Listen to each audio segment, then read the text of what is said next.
Hello everyone, this is Taryn with Wonderfully Made Handcrafting, and today we're working on day 5 of By the Will for God's Witness to the Wonder.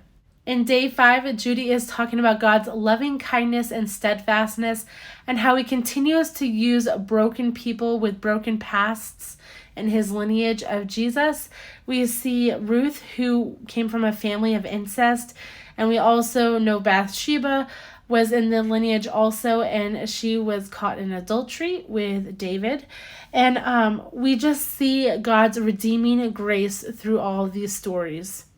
I decided to put 2 key verses on this card. One was 2 Corinthians 5:17, which says, "If anyone is in Christ, he is a new creation.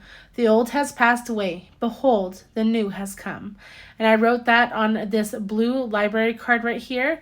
And then over on the light blue scripture card, I wrote Jeremiah 31:34, which says, "For I will forgive their iniquity, and I will remember their sin no more." So I wanted to add more purple to these memory decks cards since I have a purple memory decks box. And they did have some purple in this kit, but specifically in the printables that you could purchase alongside, they had a really pretty purple plaid. So I decided to print that out, and I printed that for the front side of this memory decks card. And then on the back side, I used these little bird feet that I thought were really cute, and that was included in the paper pack. So I just backed those back to back and then hole punched with my memory decks punch. I'm majorly distressing up this scripture card. Number one, because it doesn't fit on the 4x4 card that I have. So I wanted to kind of scrunch it up a little bit so I could fit at an angle a little bit, and also because I just love that textured look. And so all I did was crumpled it up and folded it in a couple places, and then I will paste it on in a couple minutes. But before I do that, I want to distress all the edges of the cards and round all those corners. However, when I was looking at the front side of this card, I still felt like it was missing something.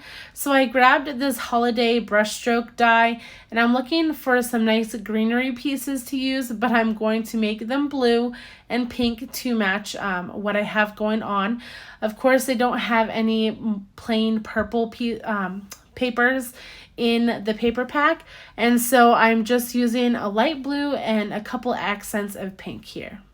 Now these dies do have 2 layers, so you'll have that base layer, and then there's a couple of pieces to add on top of it to add a little bit of dimension.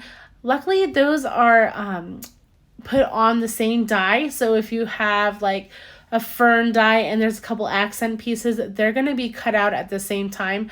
So if you want them a different color, you're going to have to run it through twice. But for me, I just kind of dirtied up the base layer and then kept the second accent layer nice and bright.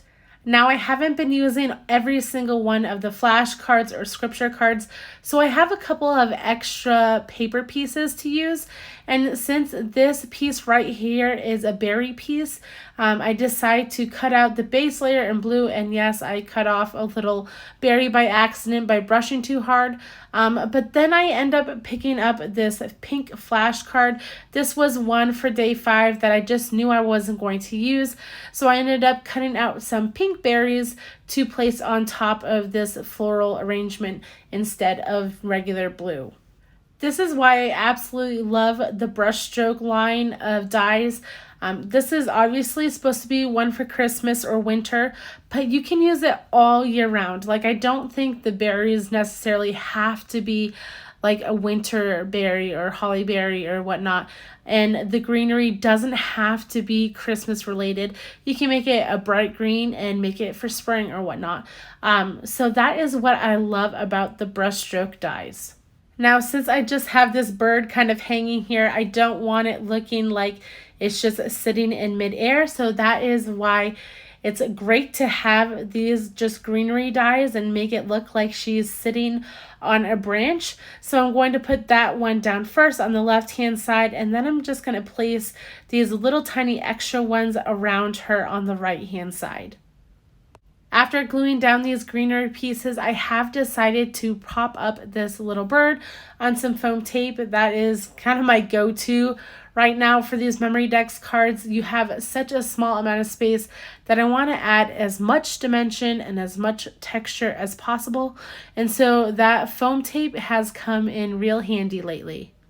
I do use scrapbook.com's foam tape. I do have an affiliate with them. I will link that down below if you want to pick some up yourself.